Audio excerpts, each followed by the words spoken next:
সৰ্থেবাৰীৰ মাছদিয়াত বজাৰ গৃহ মুকলি। বৰপেটা জিলাৰ সৰ্থেবাৰী ৰাজহ চক্ৰৰ অন্তৰ্গত মাছদিয়া চক বজাৰত দেওবাৰে নতুনকৈ নিৰ্মাণ কৰা বজাৰ গৃহ এতিয়া আনুষ্ঠানিকভাৱে মুকলি কৰা হয়। মাছদিয়া গমাৰি গাঁও উন্নয়ন সমিতিয়ে নিৰ্মাণ কৰা এই বজাৰ গৃহটি আনুষ্ঠানিকভাৱে মুকলি কৰে সদৌ অসম সাংবাদিক সন্থাৰ সাধাৰণ সম্পাদক নকুল তালুকদাৰে। মাছদিয়া গৰেমাৰী গাঁও উন্নয়ন সমিতিৰ সাধাৰণ সম্পাদক জিয়াউৰ ৰহমানে আধৰা বজাৰ গৃহ মুকলি অনুষ্ঠানত গাঁও উন্নয়ন সমিতিৰ সভাপতি কামৰুজ্জামান, বিশিষ্ট অধিবক্তা ক্ৰমে আনোৱাৰ হুছেইন, লিকুমণি বেগম, বিৰিণা গোষ্ঠী অসমৰ সম্পাদক মনজিৎ বৈশ্য, দোলাশাল উন্নতি সাধিনী সভাৰ প্ৰাক্তন সম্পাদক বাবুল বণিককে ধৰি কেইবাগৰাকী বিশিষ্ট লোক উপস্থিত থাকে। মুকালমুৱাৰ পৰা সুৰজিৎ পাঠকৰ report, north east frontier news.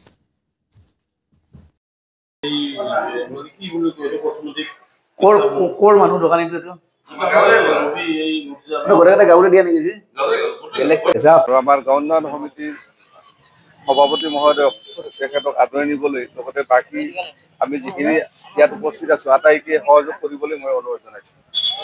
আমাৰ এই গাঁও উন্নয়ন সমিতিৰ উদ্যোগত যে নিৰ্মাণ কৰা হৈছে বজাৰ গৃহ, এই বজাৰ গৃহটিয়ে এই অঞ্চলৰ এক উন্নয়নৰ স্তম্ভ বুলি আশা ৰাখি আজি মই আনুষ্ঠানিকভাৱে উদ্বোধন কৰিলোঁ।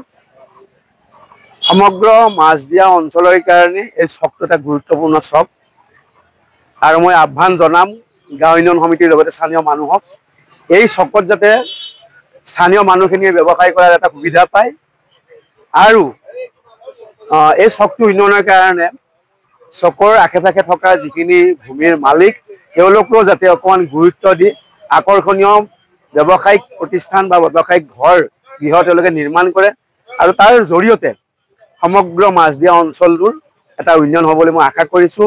আৰু মাছদিয়া গৰেমাৰী গাঁও উন্নয়ন সমিতিৰ সভাপতি কামৰুজ্জামান, সম্পাদক জিয়াউৰ ৰহমানক মই ধন্যবাদ জ্ঞাপন কৰিছোঁ, সমিতিখনক মই ধন্যবাদ জ্ঞাপন কৰিছোঁ যে তেওঁলোকে অতি কম সময়ৰ ভিতৰত এই বজাৰ গৃহটো নিৰ্মাণ কৰি গাঁওখনক এটা উপহাৰ দিয়া বুলি মই ভাবিছোঁ।